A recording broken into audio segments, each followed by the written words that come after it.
Captain Elena Vasquez was drinking her morning coffee when the emergency alarm started screaming through the ship. She almost dropped her cup as red lights flashed in the command center of the UES Defiance. Her crew rushed to their stations, faces tight with worry. "What's happening?" Elena asked as she sat in her captain's chair. Lieutenant Torres looked up from his screen, his face pale. "Captain, we're getting an emergency signal from the Galactic Federation." It's bad." Elena felt her stomach drop. The Galactic Federation was made up of 12 different alien races. They had been peaceful for over 3,000 years. They had ships that could destroy planets and shields that could stop anything. If they were calling for help, something terrible was happening. "Put it on the main screen," she ordered. The message that came through was broken and full of static, but Elena could hear the fear in the alien voice speaking in the common language they all used. "Unknown enemy from dark space. Our shields are useless. They consume everything. Colonies falling. Need immediate help. Anyone who can hear this?" The message cut out. Elena stared at the screen, her mind racing. She had never heard a Federation message sound so desperate before. "Torres, try to clean up that signal. I want to hear everything." While Torres worked, Elena thought about what this meant. Humans had only joined the Federation 50 years ago. Most of the alien races still thought humans were primitive. Earth's ships were smaller and older than Federation technology. But they had been welcomed as equals, given trade agreements and protection. The cleaned-up message was even worse than the first one. The voice belonged to someone from the Federation Council, the group that made decisions for all 12 races. They were begging for help from anyone who could fight. "Captain," Torres said quietly. The message mentioned something else. "Whatever attacked them, it's not from this galaxy. It came from the empty space between galaxies." Elena felt cold. She had studied space her whole life, but the idea of something living in the void between galaxies was terrifying. What could survive out there? And what would it want with their galaxy? "Send a message to Earth Command," she ordered. "Tell them we need immediate orders." While they waited for Earth to respond, Elena called her senior staff to the meeting room. The ship's doctor, Maria Santos, looked worried. The chief engineer, Jake Morrison, kept checking his tablet for news updates. The weapons officer, Lieutenant Kim Park, sat quietly, but Elena could see she was thinking about combat. "You all heard the message," Elena said. "The Federation is under attack by something they can't fight. What do you think we should do?" Dr. Santos spoke first. "Captain, if the Federation can't stop this enemy, what chance do we have? Their ships are much more advanced than ours." Engineer Morrison nodded. "She's right. Federation shields can stop weapons we can't even imagine, if something got through them." But Lieutenant Park shook her head. "Maybe that's exactly why we should help. Everyone expects Federation technology to win. Maybe this enemy expects it too. Maybe they don't know how to fight against older, simpler weapons." Elena liked Park's thinking. Humans had always been good at finding unexpected solutions to problems. It's how they survived on Earth for so long. The communication system beeped. Earth Command was calling back. Admiral Chen's face appeared on the screen. She was a small woman with gray hair, but her eyes were sharp and determined. Elena had served under her before and trusted her completely. "Captain Vasquez," Admiral Chen said, "I know what you're thinking. Our ships are old. Our weapons are simple. The Federation races probably think we can't help them." Elena nodded. "Yes, Admiral. But they welcomed us when we had nothing special to offer. They gave us membership in the Federation based on trust alone." Admiral Chen smiled, but it was a sad smile. "Exactly. They treated us like family when they didn't have to. Now they need us." Elena felt her heart beat faster. "What are your orders, Admiral?" "We're mobilizing every ship we have. I'm taking command of the main fleet. You and the Defiance will scout ahead and find out what we're dealing with." "But Elena," Admiral Chen's voice became serious. "I want you to understand something. This might be the most dangerous thing humans have ever done. We're going to fight an enemy that defeated the most powerful alliance in the galaxy." Elena looked at her crew. Dr. Santos looked scared, but determined. Morrison was already planning equipment modifications. Park was checking weapon systems. They were all afraid, but they were all ready. "We understand, Admiral. The Federation saved us from being alone in the galaxy. Now it's our turn to save them." Admiral Chen nodded. "The main fleet will follow you in 6 hours. Find out everything you can about this enemy. And Elena, be careful. We don't know what we're facing." The screen went dark. Elena looked around the meeting room at her officers. They had all heard the conversation. "Well," she said, "looks like we're going to war." Dr. Santos raised her hand. "Captain, what if this enemy is too strong? What if we can't win?" Elena thought about that question. Humans had faced extinction before on Earth. Ice ages, meteor strikes, plagues, wars. Every time they found a way to survive. Not because they were the strongest or the smartest, but because they never gave up. "Then we'll make them pay for every system they take," she said. "And maybe we'll buy enough time for someone smarter than us to find a real solution." The crew returned to their stations. Elena stayed in the meeting room for a moment, looking out the window at the stars. Somewhere out there, an enemy was destroying worlds that had been peaceful for thousands of years. Families were dying, children were afraid. And the most advanced civilizations in the galaxy couldn't stop it. But humans were different. They had learned to fight impossible odds on a planet that tried to kill them for millions of years. They had learned to work together when everything was against them. They had learned that sometimes the only choice was to stand up and fight, even when you knew you might lose. Elena walked back to the bridge. Her crew looked at her, waiting for orders. "Set course for Federation space," she said. "Maximum speed. And send a message to all Federation worlds. Tell them the humans are coming." Lieutenant Torres looked confused. "Captain, what should the message say exactly?" Elena thought for a moment. She wanted to send something that would give the Federation races hope. Something that would let them know they weren't alone anymore. Tell them that Earth remembers who stood with us when we were new to the galaxy. Tell them that humans don't abandon family. And tell them. Elena paused, thinking about all the times in human history when ordinary people did extraordinary things because it was right. Tell them that sometimes the best way to fight the impossible is with people who are too stupid to know they can't win. Torres smiled as he typed the message. Around the bridge, Elena could see her crew standing a little straighter. They were still afraid, but they were also proud. The Defiance turned toward Federation space and jumped to faster than light speed. Behind them, Earth was preparing for war. Ahead of them, an unknown enemy was destroying everything the galaxy had built. But for the first time since the emergency message arrived, Elena felt hope. Humans had always been at their best when things looked hopeless.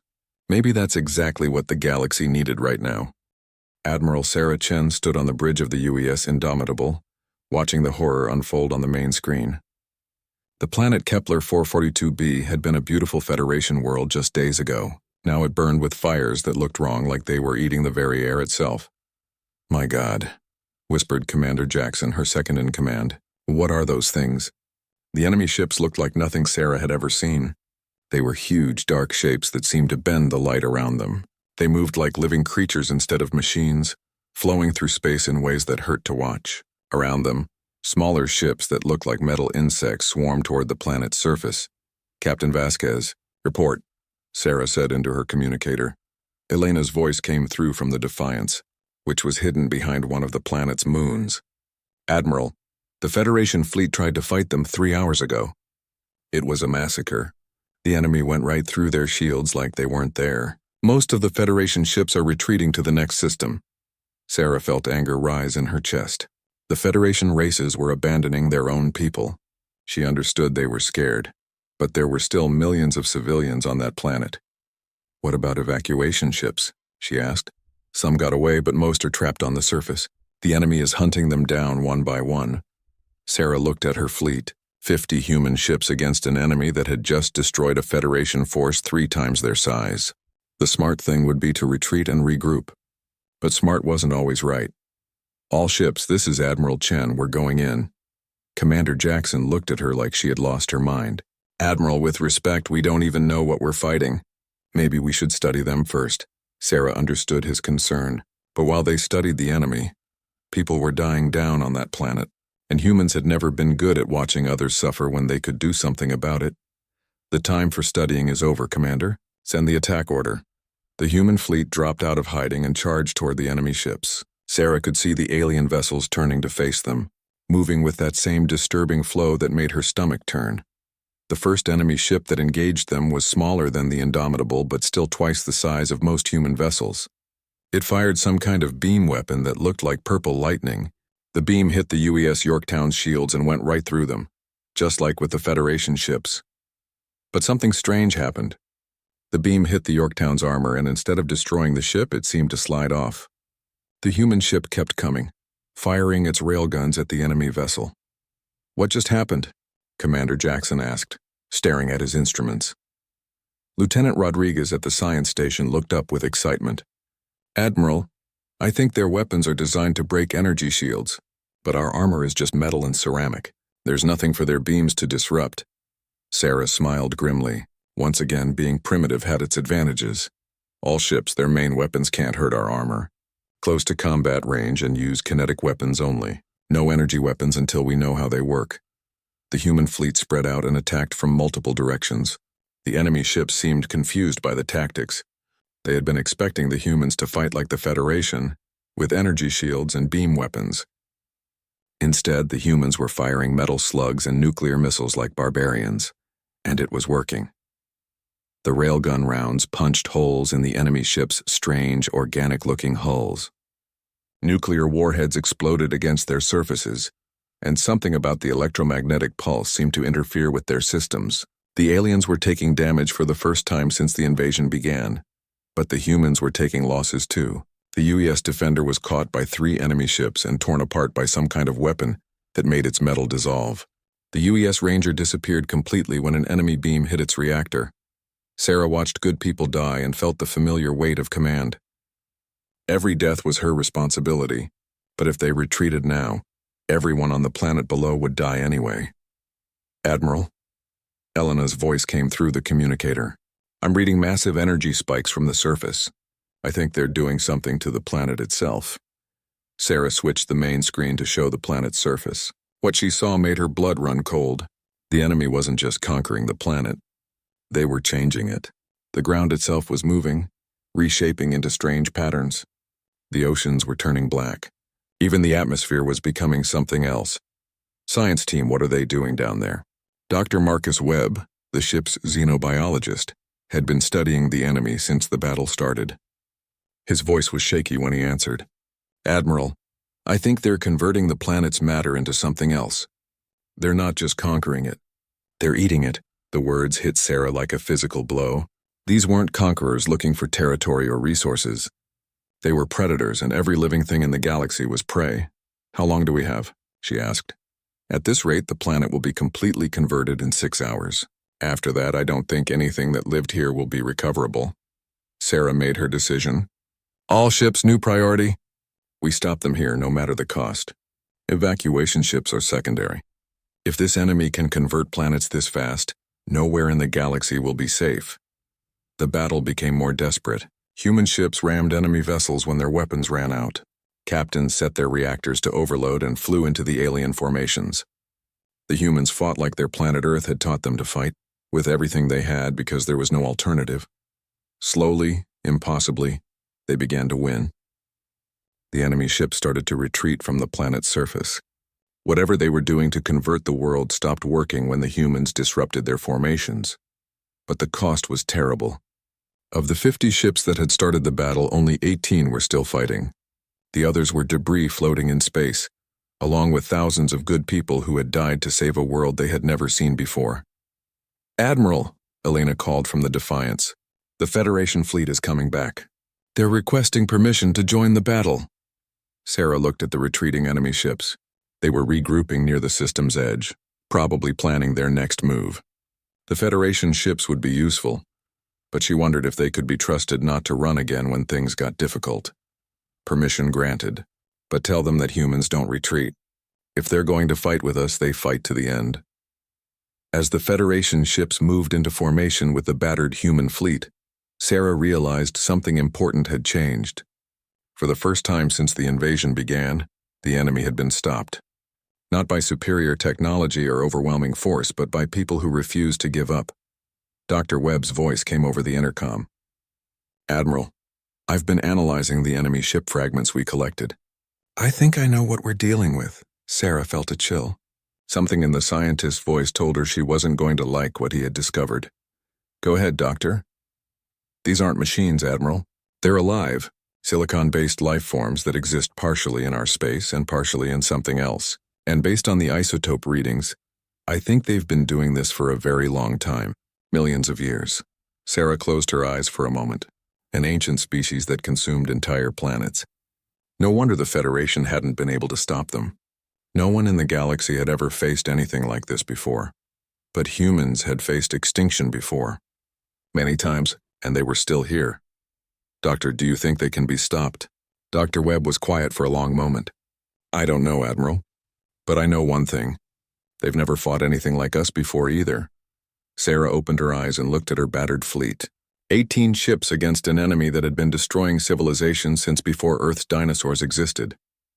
The smart thing would be to retreat and warn the rest of the galaxy. But smart had never been humanity's greatest strength. Their greatest strength was being too stubborn to know when they were beaten. All ships hold position. We're not done here yet. Dr. Marcus Webb stared at the alien tissue sample under his microscope and felt his world turn upside down. The sample had come from one of the enemy ships, destroyed in the battle for Kepler 442b. What he saw there changed everything. He thought he knew about life in the universe.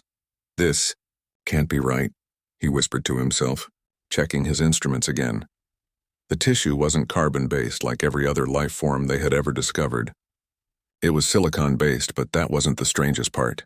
The cells seemed to exist in multiple dimensions at once. Part of the creature was in normal space, but part of it extended into somewhere else entirely. Dr. Webb? The voice belonged to Than Kol, one of the Zilani researchers who had joined the human fleet after the battle. The Zilani were telepathic aliens who looked like tall, thin humans with large eyes. Than Kol had been studying the enemy's movement patterns while Webb analyzed their biology. What did you find? Webb asked, grateful for the interruption. He needed to talk to someone about what he was seeing. Than Kol's expression was troubled. Among the Zilani, emotions showed clearly on their faces. I have been trying to read the thoughts of the enemy creatures. It is disturbing. Their minds exist partially outside normal space-time. They remember things that happened millions of years ago as if they were yesterday. Webb felt his heart start beating faster. Millions of years? Than Kol, look at this. He showed the alien researcher his findings. The tissue sample contained isotopes that could only be created by specific types of cosmic radiation that existed in the empty space between galaxies. They're not from our galaxy, Webb said. They're from the void between galaxies. And based on these isotope patterns, they've been traveling through that void for a very long time. Than Kol studied the data, his large eyes growing even wider. Dr. Webb, if they have been traveling between galaxies for millions of years, how many civilizations do you think they have encountered? The question made Webb feel sick. He didn't want to think about the answer, but his scientific mind couldn't stop calculating. If these creatures had been moving from galaxy to galaxy for millions of years, consuming the life they found, too many, he said quietly. Far too many. The door to the laboratory opened and Captain Vasquez walked in. Elena looked tired but determined. She had been coordinating the defense of 3 Federation worlds while the main fleet regrouped. Doctor, I need your report. The Federation Council wants to know what we're dealing with. Webb looked at his notes, trying to figure out how to explain something that shouldn't exist. Captain, these creatures call themselves the Devourers. At least that's what Than Kol's telepathic readings suggest. They're silicon-based life forms that exist partially in subspace. That's why they can bend reality the way they do. Elena sat down heavily in a chair. And they've been doing this for millions of years? Yes, but there's something else. Webb pulled up another set of data on his screen. I've been comparing the timeline of their movements with Earth's geological history. The last time they fed in our local galactic cluster was approximately 65 million years ago. Elena stared at him. 65 million years ago? That's when the dinosaurs died. Webb nodded grimly. The asteroid that killed the dinosaurs might not have been an asteroid at all. It might have been debris from their last feeding. They consumed some civilization in our region of space, and the after effects reached Earth. Than Kol made a sound that Webb had learned was the Zilani equivalent of gasping. You mean your planet's history of extinction events might be connected to their feeding cycles, Webb finished. Earth has experienced 5 major extinction events. Each one forced life to evolve in new directions to become more adaptable, more resilient. Elena was quiet for a long moment, processing the implications. So while other species evolved in stable environments, humans evolved in a world that was constantly trying to kill them. Webb felt a strange mix of horror and pride. Exactly. Every other Federation species developed in relatively peaceful conditions. They became advanced, but they also became comfortable. Humans evolved on a planet shaped by cosmic disasters. We're adapted for survival in impossible conditions. The laboratory's communication system beeped. Admiral Chen's voice came through the speakers. All senior staff to the command center. We have a problem. When they arrived at the command center, Webb saw why the Admiral looked so concerned. The main screen showed a tactical display of local space. Red dots marked enemy positions. There were hundreds of them. The good news, Admiral Chen said, is that we've stopped their advance in 3 systems. The bad news is that long-range sensors have detected the main enemy force. The display zoomed out to show a wider view of space. Webb felt his knees go weak. The red dots representing enemy ships stretched across half the galaxy. There weren't hundreds of enemy vessels.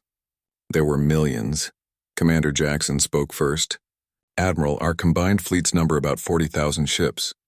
If these readings are accurate, the enemy outnumbers us by at least 50 to 1, Admiral Chen finished. And those are just the ships we can detect. There might be more hiding in subspace. Webb looked around the room at the faces of human and alien officers. The Federation representatives looked terrified. The humans looked grim but determined. It was a difference that had become more obvious as the crisis continued. There's something else, Webb said. Everyone turned to look at him. Captain Vasquez led a reconnaissance mission yesterday. Helena, tell them what you found. Elena stepped forward, her face pale. We found one of their hive ships. It's not just a ship, it's the size of a small moon. And it's alive. The entire thing is one massive organism. She activated her personal communicator and shared the reconnaissance data. The screen showed images that looked like a nightmare. The hive ship was a dark, writhing mass covered in what looked like organic technology. Smaller ships moved in and out of openings in its surface like insects. The worst part, Elena continued, is what it was doing to the planets nearby. It wasn't just consuming them. It was converting their matter into more of itself, growing larger. Thankol spoke up, his voice shaking. I tried to read its thoughts during the reconnaissance mission. It was impossible. The mind is too large, too alien. But I sensed something. Hunger. Endless, ancient hunger. Admiral Chen studied the data. How do we fight something like that? Webb had been thinking about that question since the reconnaissance mission returned. We can't fight it conventionally. But there might be another way. These creatures have been consuming civilizations for millions of years, but they've never encountered anything like humans before. What do you mean? Admiral Chen asked. Webb pulled up Earth's evolutionary history on his tablet. Every other species in the Federation evolved to minimize risk, to survive through superior technology and careful planning.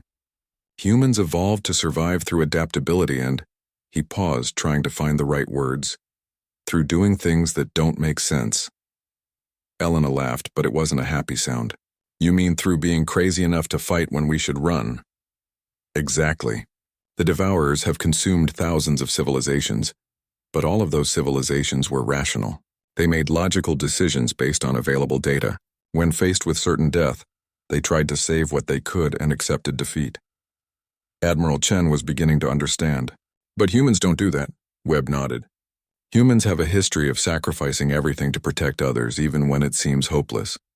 The Devourers might not know how to handle an enemy that doesn't act rationally. The room was quiet as everyone absorbed this information. Webb could see the wheels turning in Admiral Chen's mind. Doctor, the Admiral said slowly, are you suggesting what I think you're suggesting? Webb took a deep breath. I'm suggesting that maybe our best weapon isn't our ships or our technology.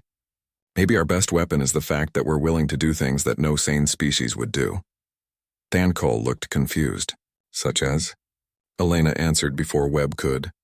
Such as flying directly into that hive ship and detonating our reactors inside it. The alien representatives in the room looked horrified.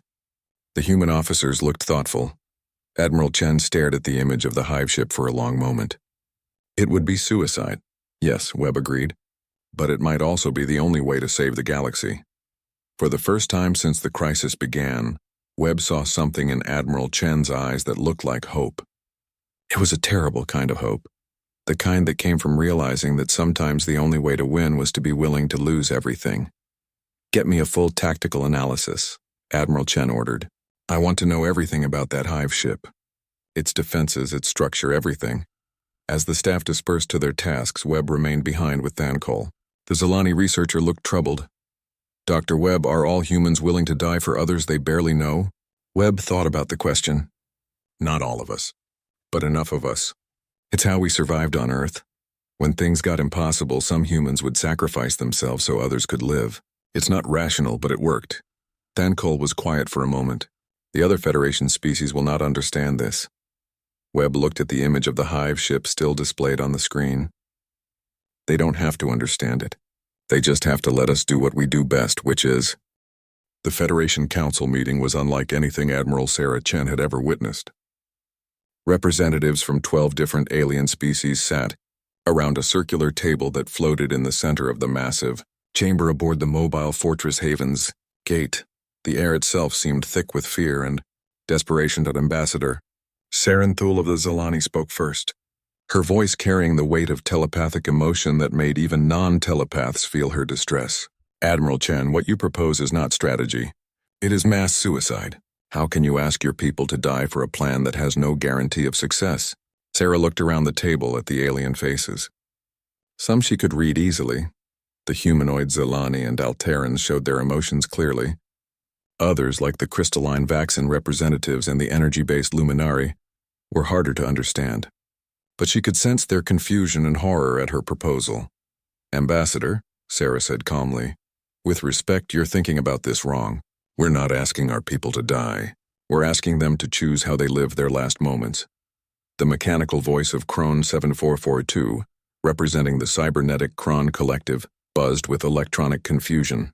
This does not compute. Voluntary termination serves no logical purpose when survival alternatives exist. Sarah had expected this reaction. The Federation species had grown comfortable with their advanced technology and long peace. They thought in terms of preserving assets and minimizing losses. Humans thought differently. Kron 7442, how many survival alternatives do you calculate? The cyborg's optical sensors flickered as it processed data. Current projections indicate a 12.7% probability of successful evacuation to the galactic rim. Probability of enemy pursuit reduces long-term survival chances to 3.2%. Sarah nodded. So your best-case scenario is that 3% of the galaxy's population might survive if we run and hide. Is that acceptable to you? Minister Vex of the reptilian Saurian Empire hissed softly, a sign of distress among his people. Admiral, the alternative you propose has even lower success probability. Our tactical computers estimate less than 1% chance of mission success. Then why? Asked Ambassador Nala of the aquatic cetacean worlds, her translated voice rippling with harmonics. Would any rational being choose certain death over possible survival? Sarah stood up and walked to the chamber's viewing port. Outside, she could see human ships preparing alongside Federation vessels. The contrast was stark. Federation ships gleamed with smooth, perfect lines and energy fields. Human ships looked rough and practical, like tools built for hard work. Because, Sarah said, turning back to the council, sometimes being rational isn't enough. Sometimes you have to be willing to do something that makes no sense at all. She activated the holographic display in the center of the table. It showed the Devourer hive ship, that massive, writhing organism the size of a moon. Around it, millions of smaller ships moved like antibodies protecting a virus. This creature has consumed thousands of civilizations over millions of years. Every single one of those civilizations was rational. They made logical decisions. They tried to preserve their people and their cultures, and every single one of them was consumed. Dr. Webb entered the chamber carrying data tablets and looking exhausted. He had been working non-stop to understand the enemy's biology and psychology. Dr. Webb, Sarah said, please share your findings with the council. Webb activated his tablet and new images appeared in the hologram. The hive mind operates on a principle of overwhelming consumption. It expects resistance to follow predictable patterns. Retreat, defensive positioning, resource conservation. It adapts to these patterns. He showed brain scan readings from captured devourer organisms. But here's what we discovered. When faced with completely irrational behavior, like Captain Rodriguez deliberately ramming his damaged ship into a hive node instead of retreating, the creature's reaction time increased by 340%. It couldn't predict or adapt to actions that served no logical survival purpose. Ambassador Saranthul leaned forward. You are saying that illogical behavior confuses them? More than that, Webb replied. We think their entire strategy depends on consuming rational civilizations. They've never encountered a species that would sacrifice itself for others on a large scale. Sarah returned to her seat. The plan is simple. We load 17 ships with quantum bombs. Each ship will be crewed by volunteers who know they won't come back. They'll penetrate the hive ship's defenses and detonate simultaneously at key neural points. The silence that followed was uncomfortable. Finally, Ambassador Nala spoke. Admiral, how many of your people have volunteered for this mission? Sarah felt a mix of pride and sadness. All of them. Every human ship captain volunteered. We had to hold a lottery to choose who gets to go.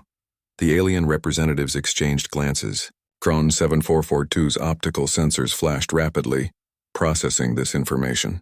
This level of self-sacrifice serves no evolutionary purpose. It should have been eliminated by natural selection. Dr. Webb smiled grimly. That's where you're wrong. It was selected for. Earth's history of catastrophic events meant that groups who were willing to sacrifice for each other survived when groups focused on individual survival didn't. Sarah activated another display showing Earth's history. Ice ages, volcanic eruptions, asteroid impacts, plagues. Humans survived all of them because some of us were always willing to die so others could live. It's not rational, but it worked, Minister Vex hissed thoughtfully. But surely you must feel fear. Your people know they will die. Of course they're afraid, Sarah said. Fear isn't the opposite of courage. Courage is being afraid and doing what needs to be done anyway. Captain Elena Vasquez entered the chamber and saluted. Admiral, the volunteer crews are ready for final briefing. Sarah looked around the table one more time. The Federation welcomed humans when we had nothing to offer but our word. You treated us as equals when you could have ignored us. You shared your technology and knowledge freely. She paused, thinking about the 50 years since first contact. You became our family. Ambassador Serenthul's large eyes showed understanding. Among the telepathic Zelani, family bonds were the strongest force in their society. And this is how humans protect family. Sarah continued. We don't calculate odds or preserve resources. We do whatever it takes, no matter the cost. She turned to leave, then stopped. You're welcome to join the attack with your ships. But understand, if you come with us, we fight until the end. No retreat, no surrender. We win, or we all die together. The council chamber was quiet as Sarah and Elena left. Behind them, the alien representatives began talking in their various languages, trying to understand what they had just witnessed. An hour later, Sarah stood in the briefing room facing 17 ship captains and their senior officers. These were the volunteers who would fly directly into the hive ship. Among them was Elena, who had insisted on leading one of the attack groups. Everyone understand the mission? Sarah asked. Captain Miller of the UES Intrepid raised his hand. Admiral, what do we tell our crews about coming back? Sarah had been dreading this question. These people deserved honesty.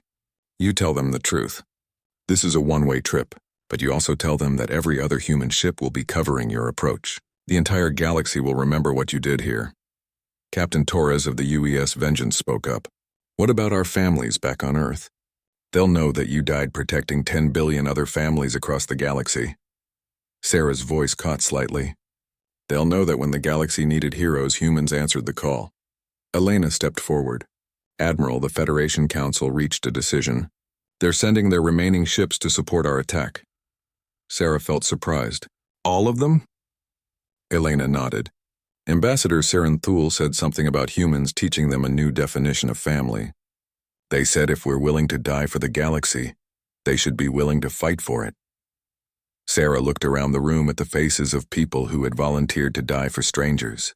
They weren't the strongest or smartest beings in the galaxy, but they had something that millions of years of comfortable civilization had bred out of other species: the willingness to sacrifice everything for others. All right, she said. Let's go save the galaxy. As the meeting broke up, Elena approached Sarah privately. Admiral, do you really think this will work? Sarah looked out the viewing port at the combined human and Federation fleet.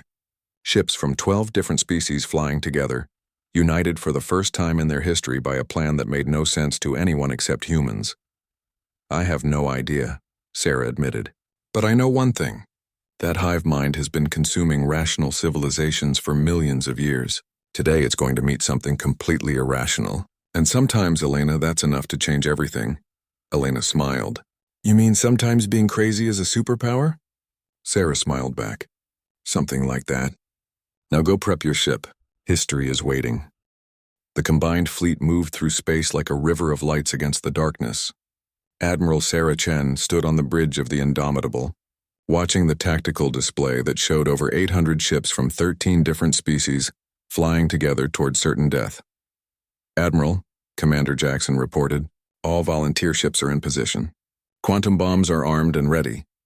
Sarah looked at the smaller display showing the 17 ships that would carry out the suicide mission. Each one carried a crew that had volunteered to die. Among them was Elena's ship, the Defiance, leading Attack Group Alpha. "How long until we reach the hive ship?" Sarah asked. 47 minutes at current speed," Jackson replied. "The enemy has detected us. They're moving to intercept." Through the viewport, Sarah could see them coming. The Devourer ships flowed through space like living shadows, their organic forms bending light around them in ways that hurt to look at. Behind them, the hive ship itself filled half the sky, a writhing mountain of alien flesh and technology that pulsed with its own sick light. "All ships? This is Admiral Chen," Sarah said into the fleet communications. "We know what we're here to do. Some of us won't be going home. But today, we make sure the galaxy has a home to return to." The first wave of enemy ships hit the fleet's outer edges. Federation vessels with their advanced shields absorbed the initial attacks, while human ships moved in close with kinetic weapons. The battle plan was simple: fight through the enemy fleet, and get the volunteer ships close enough to the hive ship to complete their mission. But simple didn't mean easy. The UES Hammer was caught by 3 enemy vessels and torn apart by weapons that turned its armor into dust. The Zilani ship Harmony of Thought had its shields overwhelmed and was consumed by some kind of energy field that made it simply disappear. The battle had barely started and they were already taking heavy losses. "Volunteer ships, begin your approach," Sarah ordered. On the tactical display, she watched the 17 ships break away from the main fleet and accelerate toward the hive ship. Around them, the rest of the combined fleet fought desperately to keep the enemy distracted. Elena's voice came through the communicator from the Defiance. "Admiral, the hive ship is defending itself. I'm seeing weapons I've never seen before." Through the main view screen, Sarah watched in horror as the hive ship began to pulse. Waves of energy rippled across its surface, and suddenly space itself seemed to twist around the volunteer ships. 2 ships from Attack Group Charlie were caught in the distortion and crushed like insects. "Dr. Webb, what's happening?" Sarah called to the science station. Webb looked up from his instruments, his face pale. "It's manipulating subspace directly, creating gravity wells and spatial distortions." "Admiral, I don't think conventional approaches will work." Sarah felt despair creeping in. They had come so far, sacrificed so much, and now it looked like the mission would fail before the volunteer ships even reached their target. But then something unexpected happened. Captain Rodriguez of the UES, Fearless, broke formation and flew directly into one of the spatial distortions. Instead of being crushed, his ship seemed to ride the distortion like a wave, using the hive ship's own defenses to accelerate toward the surface. "Did you see that?" Elena's voice was excited. "The distortions flow in patterns. If we time it right, we can use them to get closer faster." Other volunteer ships began following Rodriguez's example, diving into the spatial distortions instead of trying to avoid them. It was completely insane, using the enemy's weapons as a highway to reach them. But it was working. Sarah watched the tactical display as the volunteer ship surfed the waves of twisted space toward the hive ship's surface. Several were lost when they mistimed their approach, but the survivors were getting closer than anyone had thought possible. "Admiral," Commander Jackson reported, "we're taking heavy casualties. 60% of the fleet is destroyed or disabled." Sarah looked around her bridge. Half the stations were unmanned, their operators killed when enemy fire had breached the bridge's armor. But the remaining crew kept working, doing their jobs even as their ship shook under enemy attacks. "All remaining ships, close formation around the hive ship. Make them fight us instead of the volunteer ships." The order was essentially asking the entire fleet to commit suicide. They would move so close to the hive ship that its massive weapons would destroy them quickly, but it would also give the volunteer ships a chance to complete their mission. One by one, Sarah heard the confirmations come in. Human ships, Federation vessels, crews from a dozen different worlds all agreeing to die together. "Volunteer ships, report status," Sarah called. Elena's voice came through, strained but determined. "Admiral, we've lost 8 ships, but the remaining 9 are approaching target coordinates. Beginning final approach now." Sarah switched the main screen to show Elena's perspective from the Defiance. The view was like a nightmare. The surface of the hive ship was covered in organic structures that moved and shifted like muscles under skin. Openings appeared and disappeared, revealing glimpses of the alien interior. "There," Elena's voice said. "Neural Cluster 7, going in." Sarah watched as the Defiance dove toward an opening in the hive ship's surface. The ship disappeared into the alien structure, followed by Captain Chen's ship, the Resolute. Other volunteer ships were making their own approaches to different neural clusters, scattered across the hive ship's massive surface. Sarah could see them on the tactical display as small dots disappearing into the organic mountain. "Admiral," Dr. Webb called from his station. "I'm reading quantum charges being placed. 7 targets confirmed, 8, 9. Sarah held her breath. They needed 17 simultaneous detonations to disrupt the hive mind's neural network. 9 charges weren't enough. Then Captain Martinez's voice came through the communicator from inside the hive ship. "Admiral, we're taking heavy internal damage. The ship's biology is fighting us. I don't think we can place all the charges." Sarah felt her heart sink. They had come so far, lost so much, and it still might not be enough. But then Elena's voice cut through the static. "Admiral, I have an idea. What if we don't try to place all 17 charges? What if we overload the ones we have?" Dr. Webb looked up from his calculations. "Captain Vasquez, overloading the quantum bombs could cause a chain reaction. The explosion would be big enough to take out the whole neural network," Elena finished, "and big enough to take out anyone still inside when it happens." Sarah understood what Elena was proposing. Instead of placing charges and escaping, the volunteer crews would stay inside the hive ship and detonate their bombs manually. It meant certain death for anyone still inside. But it also meant the mission would succeed. "Elena, you don't have to do this," Sarah said quietly. Elena's laugh came through the communicator, brave and sad at the same time. "Admiral, we came here to save the galaxy. That's what we're going to do." One by one, the volunteer ship captains confirmed their decision. They would stay inside the hive ship and manually detonate their bombs. 9 ships carrying over 300 people who chose to die so others could live. "All charges in position," Elena reported. "Beginning manual detonation sequence." "Admiral, it's been an honor." Sarah wanted to say something profound, something worthy of the sacrifice these people were making. But all she could manage was, "The honor was mine, Captain. Give them hell." The explosion was visible across half the solar system. The hive ship convulsed as the quantum detonations tore through its neural network. For a moment, Sarah thought the creature might survive even this. But then something changed. All across space, the Devourer ships suddenly stopped moving. They hung motionless in the darkness like abandoned toys. The hive mind that had coordinated the entire invasion was gone, destroyed by 9 ships full of people who chose to be heroes.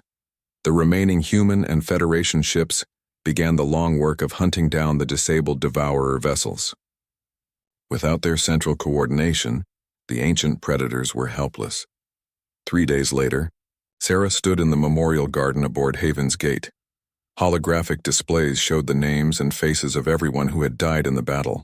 There were thousands of them, humans and aliens who had given their lives to save the galaxy. Ambassador Saren Thule approached her, moving with the graceful steps of the Zelani. "Admiral Chen, the Federation Council has asked me to express our gratitude. We owe humanity a debt that can never be repaid." Sarah looked at Elena's name among the memorial displays. "We didn't do it for payment, Ambassador. We did it because it was right." Saren Thule nodded. "Yes, I understand that now. My people have been studying human behavior since the battle. We are trying to understand how a species can be so willing to sacrifice for others." "And what have you learned?" Sarah asked. The Zelani was quiet for a moment. "That perhaps comfort and safety are not the highest goals a civilization can achieve. Perhaps there are things worth dying for."